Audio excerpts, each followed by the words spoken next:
If you want to change the world, start off by making your bed. If you make your bed every morning, you will have accomplished the first task of the day.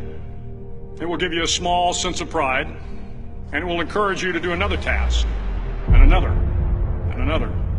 And by the end of the day, that one task completed will have turned into many tasks completed. Making your bed will also reinforce the fact that the little things in life matter. If you can't do the little things right, you'll never be able to do the big things right.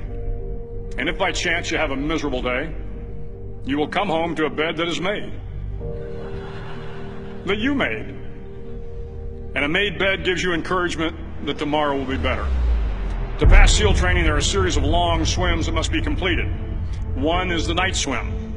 Before the swim, the instructors joyfully brief the students on all the species of sharks that inhabit the waters off San Clemente.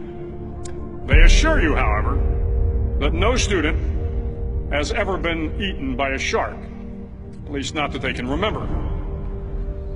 But you are also taught that if a shark begins to circle your position, stand your ground. Do not swim away. Do not act afraid.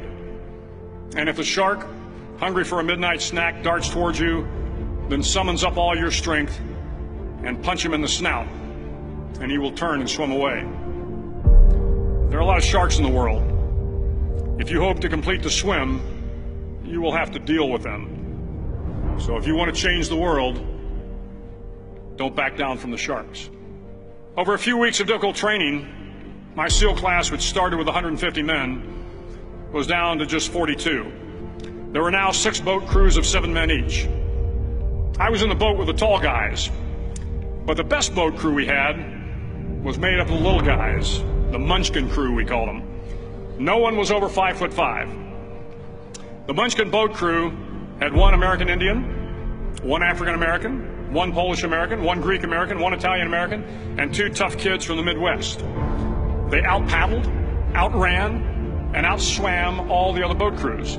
The big men in the other boat crews would always make good-natured fun of the tiny little flippers the Munchkins put on their tiny little feet prior to every swim. But somehow these little guys from every corner of the nation and the world always had the last laugh, swimming faster than everyone and reaching the shore long before the rest of us. SEAL training was a great equalizer.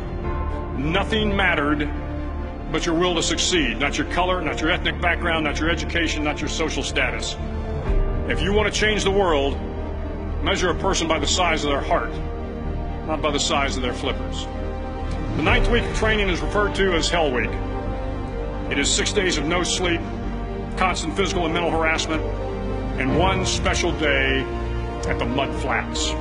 The Mud Flats are an area between San Diego and Tijuana where the water runs off and creates the Tijuana Sloughs, a swampy patch of terrain where the mud will engulf you. It is on Wednesday of Hell Week that you paddle down to the Mud Flats and spend the next 15 hours trying to survive this freezing cold, the howling wind, and the incessant pressure to quit from the instructors. As the sun began to set that Wednesday evening, my training class, having committed some egregious infraction of the rules, was ordered into the mud. The mud consumed each man till there was nothing visible but our heads. The instructors told us we could leave the mud if only 5 men would quit. Only 5 men, just 5 men, and we could get out of the oppressive cold. Looking around the mud flat, it was apparent that some students were about to give up. It was still over 8 hours till the sun came up. 8 more hours of bone-chilling cold. The chattering teeth and the shivering moans of the trainees were so loud, it was hard to hear anything. And then one voice began to echo through the night. One voice raised in song. The song was terribly out of tune, but sung with great enthusiasm. One voice became 2, and 2 became 3, and before long, everyone in the class was singing. The instructors threatened us with more time in the mud if we kept up the singing, but the singing persisted, and somehow the mud seemed a little warmer, and the wind a little tamer, and the dawn not so far away. If I have learned anything in my time traveling the world, it is the power of hope, the power of one person, a Washington, a Lincoln, King, Mandela, and even a young girl from Pakistan, Malala. One person can change the world by giving people hope. So if you want to change the world, start each day with a task completed. Find someone to help you through life. Respect everyone. Know that life is not fair and that you will fail often. But if you take some risks, step up when the times are the toughest, face down the bullies, lift up the downtrodden, and never ever give up. If you do these things, the next generation and the generations that follow will live in a world far better than the one we have today.